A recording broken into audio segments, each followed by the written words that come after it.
बिहार के मुजफ्फरपुर में ब्रह्मपुरा इलाके के प्रसाद हॉस्पिटल में गुरुवार सुबह करीब 4 बजे भीषण आग लग गई। आग 5वीं मंजिल के आईसीयू वार्ड में लगी, जहां घना काला धुआं फैल गया। आग की वजह शॉर्ट सर्किट को बताया जा रहा है। अब तक इस मामले में लगभग 10 लोगों की मौत की पुष्टि हो चुकी है, जबकि कई अन्य की हालत गंभीर है। दमकल कर्मियों ने खिड़कियों और दरवाजे तोड़कर 15 से 20 मरीजों को बचाया। परिजन अस्पताल स्टाफ पर लापरवाही का आरोप लगा रहे हैं। मुख्यमंत्री सम्राट चौधरी ने हादसे में मारे गए लोगों की मौत को लेकर शोक जताया और मृतकों के परिवार को 4-4 लाख रुपए मुआवजे का ऐलान किया। प्रशासन मामले की जांच कर रहा है। तो चलिए आगे बढ़ते हैं और आपको विस्तार से बताते हैं कि आखिर क्या है ये पूरा मामला। दरअसल यह घटना 4 जून 2026 की सुबह की है। मुजफ्फरपुर शहर के ब्रह्मपुरा इलाके में प्रसाद हॉस्पिटल में आग लग गई। अस्पताल की 5वीं मंजिल पर आईसीयू वार्ड था, जहां से आग लगना शुरू हुई थी। रात के करीब 3 बजे शॉर्ट सर्किट से आग भड़क उठी। धीरे धीरे पूरा फ्लोर काले और जहरीले धुएं से भर गया। ऑक्सीजन वाले मरीजों के लिए यह बहुत खतरनाक हो गया। आग लगने के बाद अस्पताल में अफरा तफरी मच गई। कई मरीज बिस्तर पर लेटे थे और खुद चल नहीं सकते थे। स्टाफ ने कुछ मरीजों को निकालने की कोशिश की, लेकिन धुएं की वजह से सब कुछ मुश्किल हो गया। दमकल विभाग को सुबह 3:55 पर इस घटना की सूचना मिली। दमकल की गाड़ियां मौके पर पहुंची और बचाव कार्य शुरू किया गया। दमकल कर्मियों ने आईसीयू की खिड़कियां और दरवाजे तोड़े ताकि ताज़ी हवा अंदर जा सके। उन्होंने 15 से 20 मरीजों को बाहर निकाला। कई मरीज उस वक्त बेहोशी की अवस्था में थे। कुछ के मुंह पर ऑक्सीजन मास्क लगा हुआ था।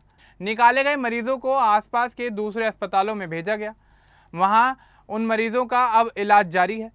कुछ मरीजों की हालत अभी भी चिंताजनक बनी हुई है, क्योंकि धीरे धीरे उनके शरीर के अंदर धुआं चला गया, जिससे उनको सांस लेने में तकलीफ होने लगी।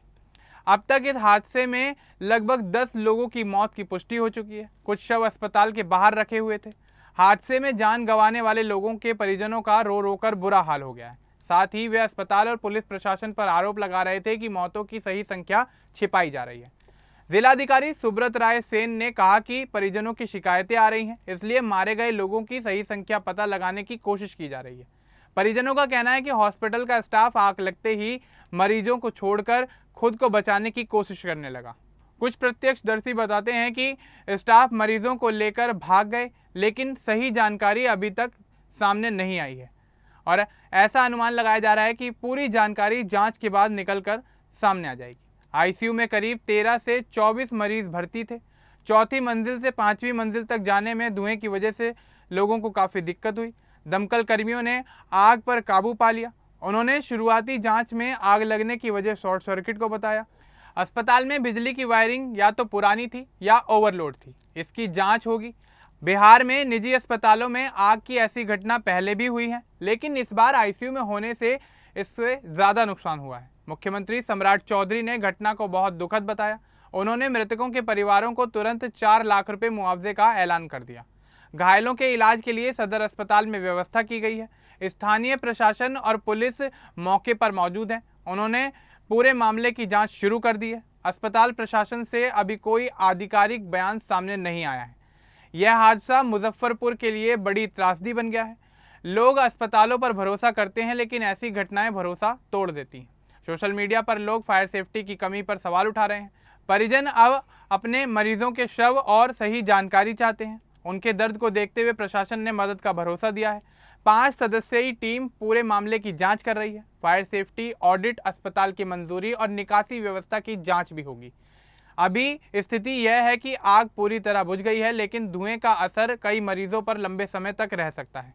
जो मरीज बच गए हैं, उनके परिवार राहत की सांस ले रहे हैं। जिन परिवारों ने अपने परिजनों को खोया है, उनका दर्द काफ़ी गहरा है। यह घटना पूरे बिहार में निजी अस्पतालों की जिम्मेदारियों पर सवाल खड़े कर रही है। सरकार ने कहा है कि दोषी पाए गए किसी भी इंसान को बख्शा नहीं जाएगा। आगे अगर ऐसे हादसे होते हैं तो उन्हें रोकने के लिए सख्त कदम उठाने की ज़रूरत है। अब देखना यही होगा कि इस मामले में किस तरह से कार्रवाई होती है और क्या कुछ रिपोर्ट निकलकर सामने आती है। फिलहाल इस मामले को लेकर आपका क्या कुछ कहना है, हमें कमेंट बॉक्स में ज़रूर बताएं। बाकी इस तरह के और अपडेट्स के लिए हमारे चैनल को सब्सक्राइब करना ना भूलें। धन्यवाद।